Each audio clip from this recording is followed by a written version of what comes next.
All right, YouTube, this is Detroit's HPTV coming back out with another video.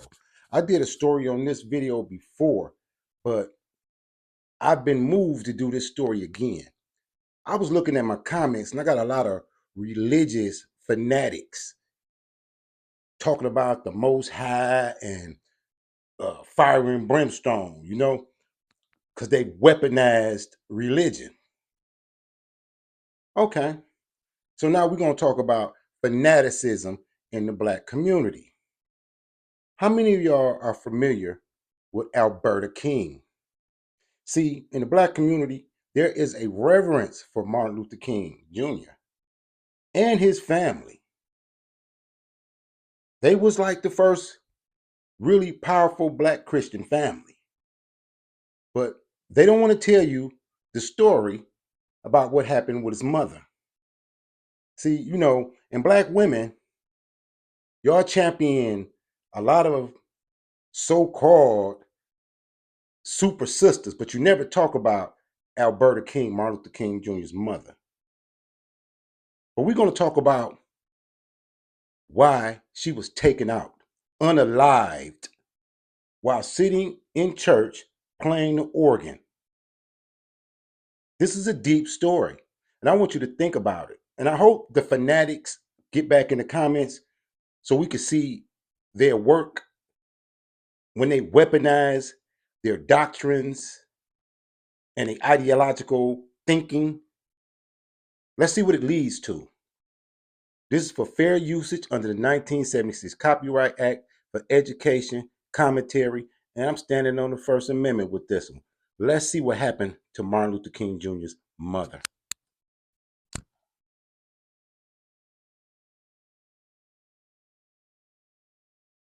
Go beyond Dr. Martin Luther King Jr.'s untimely passing in 1968. It is a legacy that is marked by the pursuit of civil justice and peace in the nation. Unfortunately, the King family legacy is also tainted by wrongful deaths. 6 years after the assassination of one of the world's most esteemed leaders, Dr. King, his mother, Alberta Williams King, would suffer the same fate, dying at the hands of a gunman.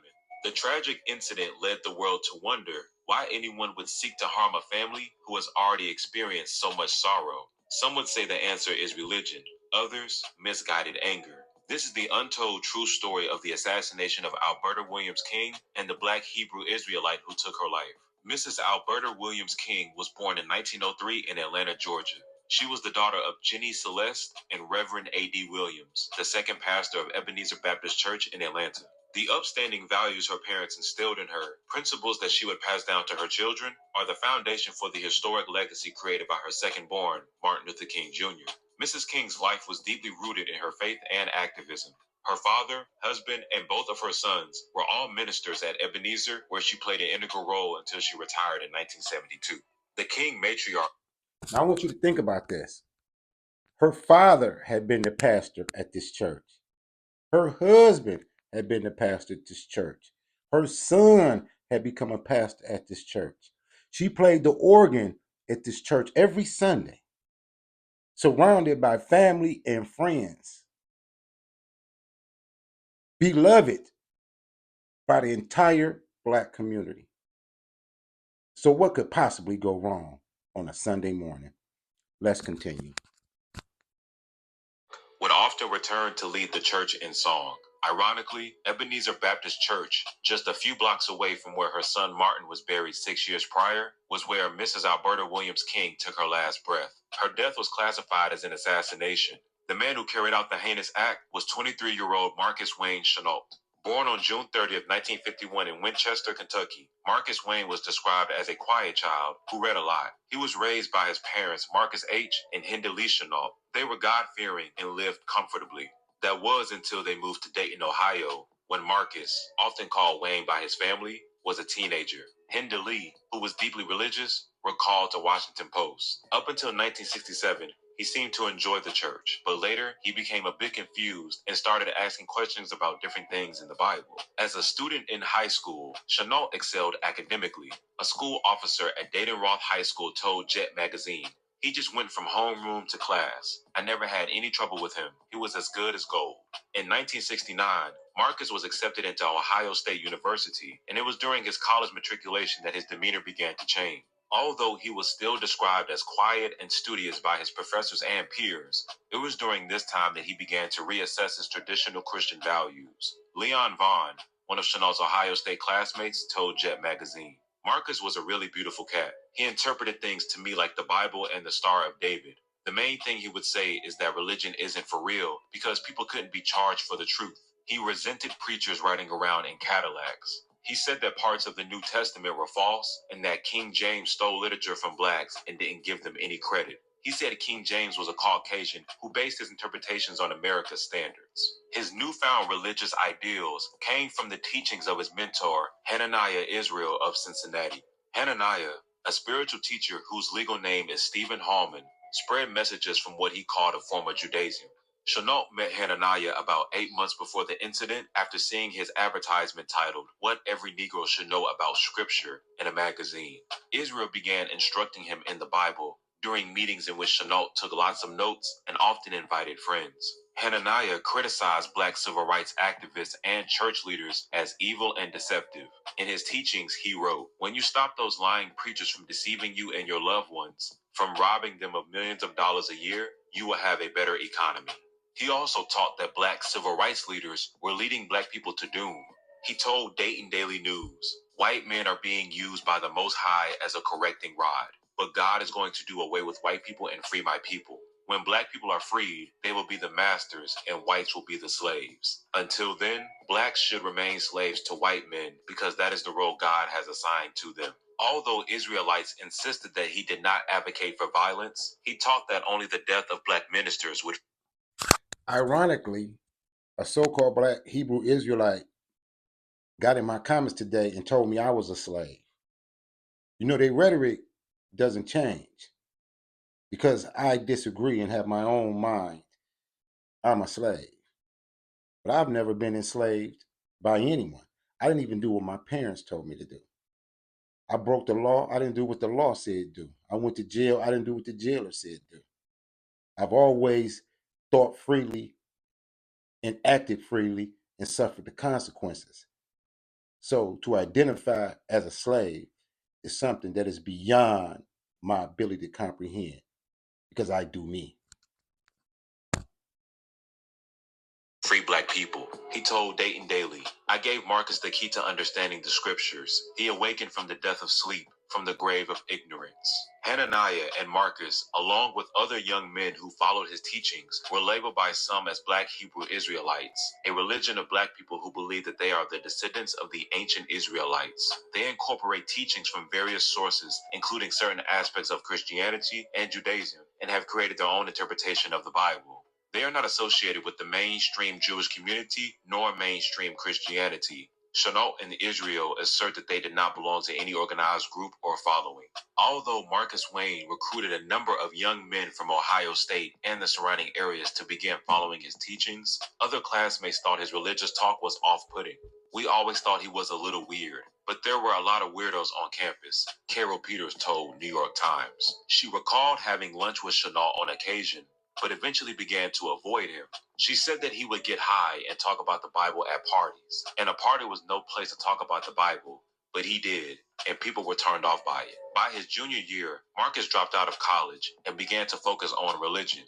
He adapted a head honcho persona. His neighbors took note of the change, accompanied by him shouting obscenities and Muhammad Ali-type rhymes out of his apartment window while blasting soul music. He wrote, "General Chenault" with 4 stars on his mailbox and "Servant Jacob" on his apartment door. His antics led him to being arrested for disorderly conduct, which seemed to have pleased him. Chenault's neighbor, Richard Keish, recalled as a group of people who gathered for the spectacle that Chenault came out with his hands up saying things like, "No comment," putting his hands on the car to be searched even though no one asked him to. Keish also shared with Jet magazine that Chenault told him that he would soon be all over the newspapers and that he was going to Atlanta to meet destiny. On Friday, June 28, 1974, Marcus Wayne Chenault returned home for what seemed to be a routine visit. According to Marcus Sr., Wayne seemed as normal as ever. That night, Marcus stole 2 pistols from his father's bedroom. The next day, he bought a bus ticket to Atlanta, Georgia. After a 12-hour trip, Wayne had made it to his destination, where, according to a taxicab driver's testimony, he was picked up from the bus station and asked to be taken to Ebenezer Baptist Church. On the way, he asked the driver if Mr. and Mrs. King attended the church every Sunday. Later that morning, after being picked up from a motel, Marcus was taken back to the church. He was invited to attend men's Bible study. Marcus introduced himself and said he was from At Staples, we're experts in your world of work. With over 2,000 break Ohio. According to witness testimony, once the service began, he was seen sitting in the amen corner of the pews, which is normally reserved for the most devout worshipers. Mrs. King finished playing the Lord's Prayer on the organ, and as the congregation bowed their heads in prayer, they heard Marcus shout, "I'm taking over here this morning." They looked up to find him standing on the pew holding a gun. His first shot struck Mrs. King in the head, and she fell over the organ. It seemed like I was watching a scene from a bad movie play out, Christine King Ferris, Alberta's daughter, would recall in her 2009 memoir, Through It All. Marcus fired every round in his gun. He stood over Mrs. King and shot her again. He shot a deacon, Edward Boykin, and a church member, Jimmy Mitchell. Mrs. King's grandson, Derek, who said he helped to subdue the gunman as he tried to reload a pistol, told The Guardian. He was delirious. He said over and over, "The war did this to me. It's the war." As Marcus fled, the sanctuary was in chaos. Christine described, "There were people everywhere. There was a throng of onlookers. When I looked in their eyes, I saw what is often described as the 1,000-yard stare. It was a kind of blankness I'd never seen before."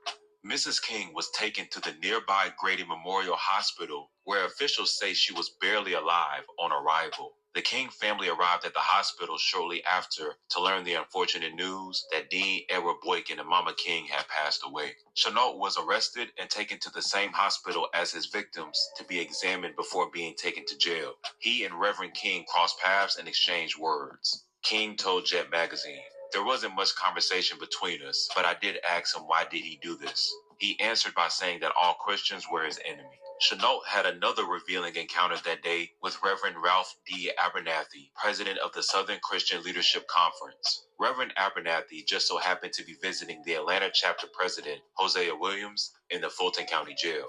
From a cell nearby Hosea's, Chenault called to Reverend Abernathy and said, "If you want to live, you had better get rid of that Reverend in front of your name." Inside Chenault's Columbus apartment, officials found a list of 10 names that he intended to kill. Along with Reverend Abernathy, Aretha Franklin, and civil rights leader Jesse Jackson were among the names on what he called the death list. According to the New York Times, police also found an unused bus ticket to Chicago, where Jesse Jackson lived. Written on the ticket was Father's Day Massacre Canceled. On July 9, 1974, Marcus Wayne Chenault was indicted by a Fulton County grand jury for the murders of Mrs. Alberta King and Deacon Edward Boykin, for aggravated assault for the shooting of Mrs. Jimmy Mitchell, for carrying a pistol without a license, and for carrying a concealed weapon. Marcus was found guilty on all charges and sentenced to death by electric chair. Dr. Lloyd T. Backus, director of the Law and Psychiatric Service for Grady Hospital, examined Marcus for 7 hours. He was determined to have schizophrenia and declared insane at the time of the murders. Although it was said not to have affected his ability to decipher right from wrong, Dr. Backus' testimony was that Marcus suffered from delusions of grandiosity. His sentence was reduced to life in prison, partially due to the King family opposing the death sentence. Upon hearing the news that Marcus was responsible for the death of Mrs. King, the Chenault family was in disbelief. When they said the doctor said he suffered from delusions of grandiosity, it's just like they are now.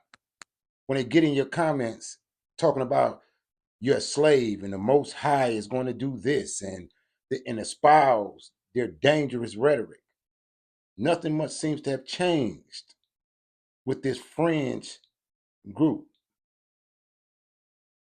And I see them in my comments. But history best rewards the researcher when it comes to what's actually been done.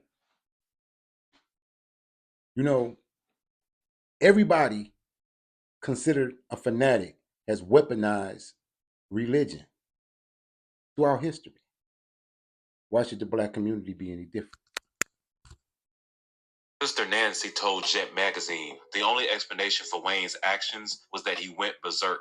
We have every record that Dr. King has. We loved him, the whole family.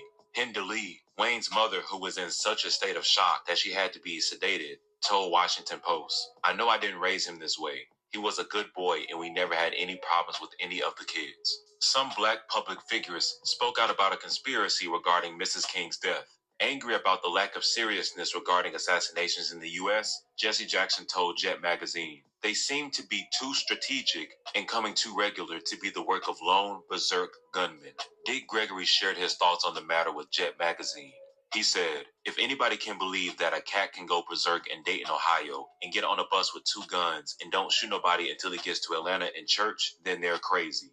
Do you realize how much aim and how much practice one must have to be able to hit somebody in the head 3 times with a handgun? It's just totally unbelievable. And so I definitely don't rule conspiracy out. It's the same pattern with Sirhan, Lee Harvey Oswald, and James Earl Ray, that every time one of those persons was arrested, they went to his house and found a diary with some other stuff in it. Now they go to Chenault's house and find a diary with 10 other people's names in it. See, it's the same pattern that is followed." A spokesman for the Atlanta Police Department Homicide Division issued a statement in which he said there was no evidence indicating a conspiracy. Thousands gathered in Sisters Chapel at Spelman College for Mrs. King's memorial service. Many shared similar sentiments of virtue. Dr. Benjamin E. Mays of Morehouse College said, "Love God and love your fellow man. If these are the requirements of God, Alberta Williams King met them from the beginning. Her life was a brilliant example of Christian living. Why do good people have to die at the hands of wicked men? Somehow, it must be in the plan of God." Mrs. Alberta Williams King led by example. In the words of Dr. Julius S. Scott of Spelman College, "We looked at her and we saw all our imperfections. It was the foundation of her faith that enabled her assassin to take a bus from Ohio to Georgia and not have to sit in the back." Marcus Wayne Chenault died of a stroke in prison in 1995. He was 44 years old. Stay up to date with the latest news and comedy by subscribing here to our YouTube channel. Follow Comedy Hype across all social media.